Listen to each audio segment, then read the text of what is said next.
Bonjour, dans cette vidéo nous allons parler de la fonction exponentielle.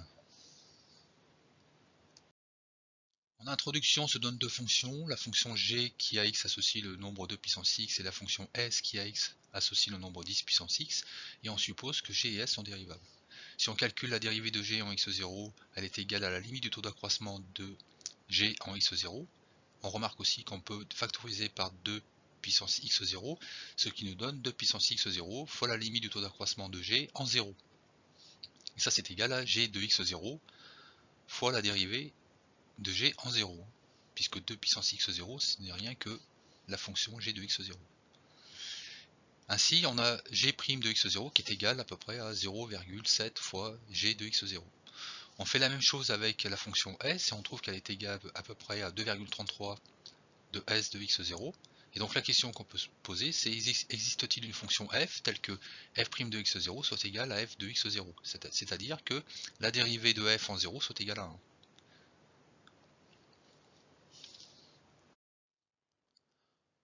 On va supposer que cette fonction existe, c'est-à-dire qu'elle est la solution au problème de Cauchy f de 0 égale 1 et f' égale f, et on va tenter d'approcher cette fonction en utilisant la méthode des approximations affines de Euler. Ici, on a l'expression de la tangente de f en x0, et on sait que lorsque x est au voisinage de x0, on peut approximer f de x par l'expression de sa tangente en x0. En posant h égale x moins x0, on déduit que x est égal à x0 plus h, et en substituant x par x0 plus h et x moins x0 par h, on a cette expression. De plus, on a en hypothèse f' égale f, donc on peut substituer f' de x0 par f de x0, ce qui nous donne cette expression, et en factorisant par f de x0, on a f de x0 facteur de 1 plus h. Si x0 est égal à 0, on a donc f de h qui est égal à f de 0 facteur de 1 plus h, sachant que f de 0 est égal à 1, on a 1 plus h. F de 2h, en faisant cette approximation, on trouve que c'est à peu près égal à f de h facteur de 1 plus h, et en utilisant le résultat précédent, c'est-à-dire f de h qui est égal à 1 plus h, on peut substituer f de h par 1 plus h, ça nous donne 1 plus h facteur de 1 plus h qui est égal à 1 plus h au carré. On remarque que déjà on a fait une première approximation ici, et on utilise aussi un résultat issu d'une autre approximation, donc on cumule deux petites erreurs ici. On continue avec f de 3h pardon, qui est approximativement égal à f de 2h facteur de 1 plus h, et toujours pareil, on utilise le résultat trouvé précédemment, donc on substitue f de 2h par 1 plus h au carré, ça nous donne 1 plus h au cube. Par itération successive, on trouve f de nh qui est approximativement égal à 1 plus h à la puissance n. Si on pose h est égal à x0 sur n, avec n très supérieur à x, donc f de n de x0 sur n donne f de x0, et h donne x0 sur n. Donc on a cette approximation, c'est-à-dire que f de x0 est à peu près égal à 1 plus x0 sur n à la puissance n. Donc maintenant on va représenter la fonction que nous avons construite. Donc ici en 0 on a f de 0 qui est égal à 1, donc on est bien ici. En x sur n, on a f de x sur n qui est égal à f de 0 plus x sur n, qui est égal à f de 0 facteur de 1 plus x sur n. Et comme f de 0 c'est égal à 1, on a 1 plus x sur n. Le deuxième point, en 2x sur n, on a f de 2x sur n qui est égal à f de x sur n plus x sur n, qui est égal à f de x sur n facteur de 1 plus x sur n. D'accord? Et donc, comme f de x sur n, on l'a calculé ici, c'est égal à 1 plus x sur n, donc ça nous donne 1 plus x sur n au carré. Et donc pour les points suivants, on procède de la même façon. Donc ça nous donne cette courbe en rouge. On voit que cette courbe s'approche de la fonction exponentielle de x.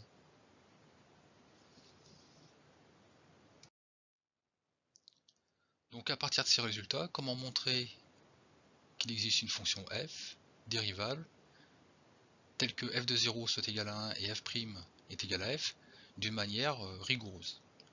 Donc on va exploiter ce résultat. Donc si cette suite converge, parce que pour qu'elle soit exploitable, il faut au moins qu'elle converge, on peut toujours définir une fonction f telle que f de x soit égale à la limite de cette suite. Et donc c'est exactement ce qu'on va faire.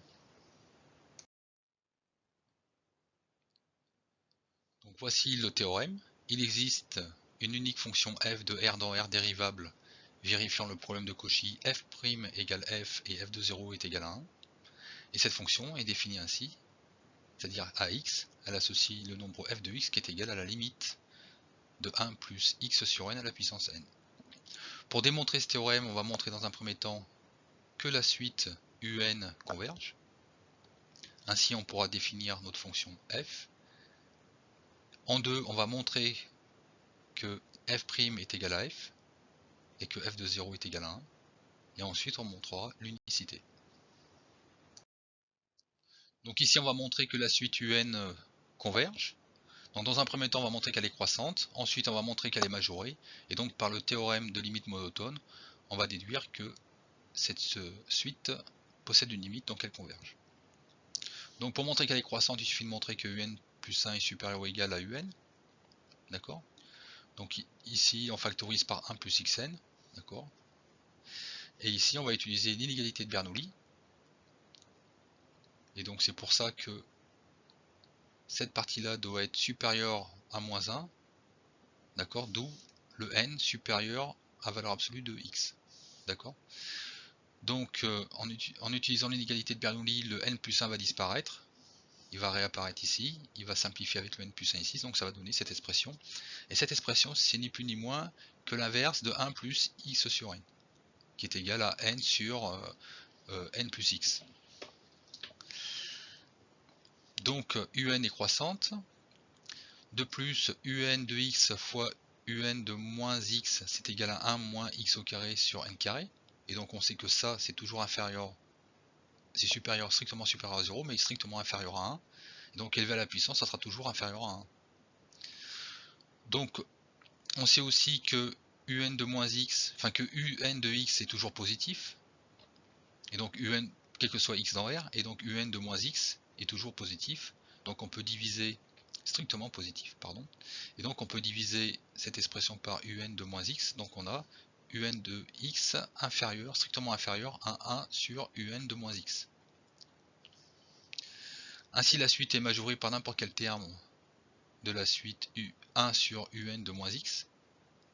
Et donc puisqu'elle est majorée et qu'elle est croissante, on peut appliquer le théorème de limite monotone, donc elle possède une limite. Donc on a montré que la suite un converge, donc elle possède une limite, alors on a noté cette limite f de x, et donc la fonction f est bien définie. Alors puisque la fonction f est bien définie, on peut démontrer que la dérivée de f est égale à f, et que f de 0 est égal à 1, c'est ce qu'on va faire.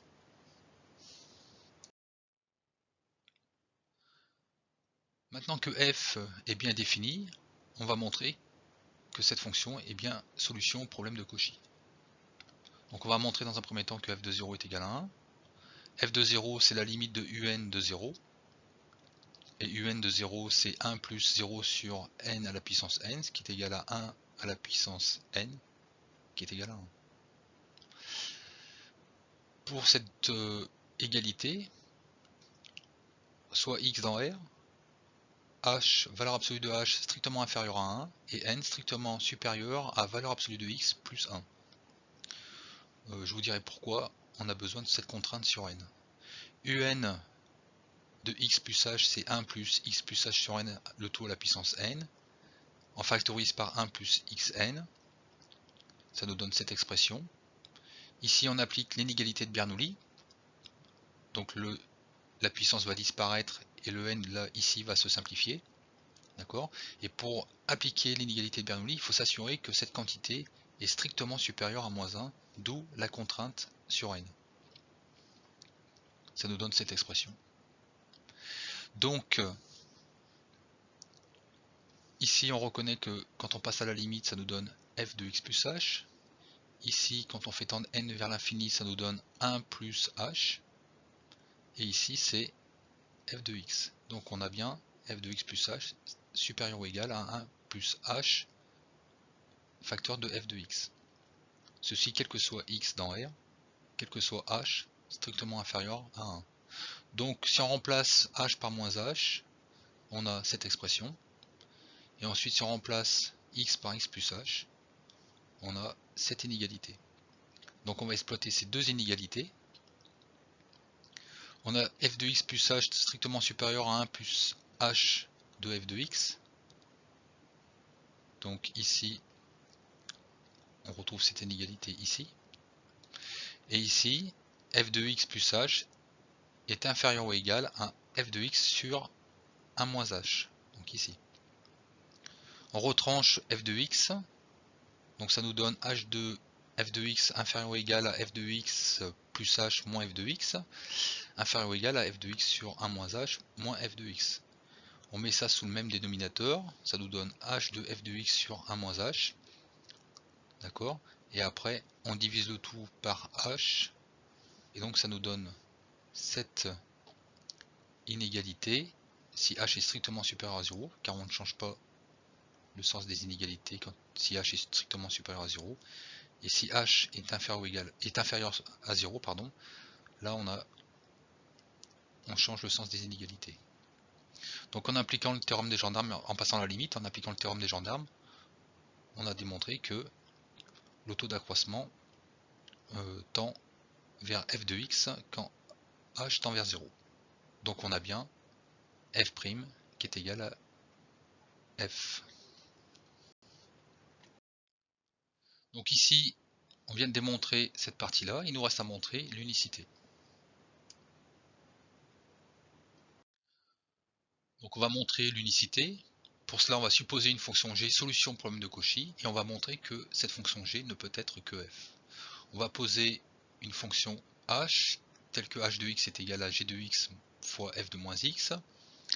La dérivée de h de x, c'est égal à g' de x fois f de moins x moins g de x fois f' de moins x, qui est égal à g de x fois f de moins x moins g de x fois f de moins x, qui est égal à 0. En effet, puisque on sait que g' c'est égal à g et que f' c'est égal à f. Donc on a pour tout x h' de x qui est égal à 0. Ça veut dire que puisque la dérivée est nulle, la fonction h est forcément constante. Et puisque h de 0 est égal à 1, en effet, g de 0 c'est égal à 1 et f de 0 est égal à 1. Donc la fonction h est égale à 1, quel que soit x. On effectue le même raisonnement avec la fonction f de x fois f de moins x. On va trouver que c'est égal à 1. On remarque également que f ne s'annule jamais, puisque pour tout x, on a f de x fois f de moins x qui est égal à 1. Et donc par conséquent, on a h de x qui est égal à f de x fois f de moins x. Donc h de x c'est g de x fois f de moins x. Et donc là on a vu que f de moins x ne s'annule jamais, donc on peut simplifier, on peut diviser de chaque côté par f de moins x, ça va nous donner g de x égale f de x. Et donc là on a montré que la fonction f est unique. Donc ici on vient de montrer l'unicité, donc le théorème a été démontré.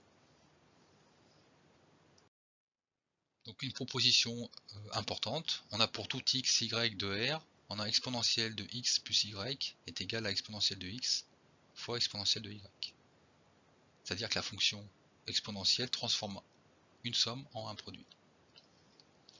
Donc pour le démontrer, on prend x, y dans R et on considère la fonction g qui à z associe l'exponentielle de x plus y moins z fois l'exponentielle de z.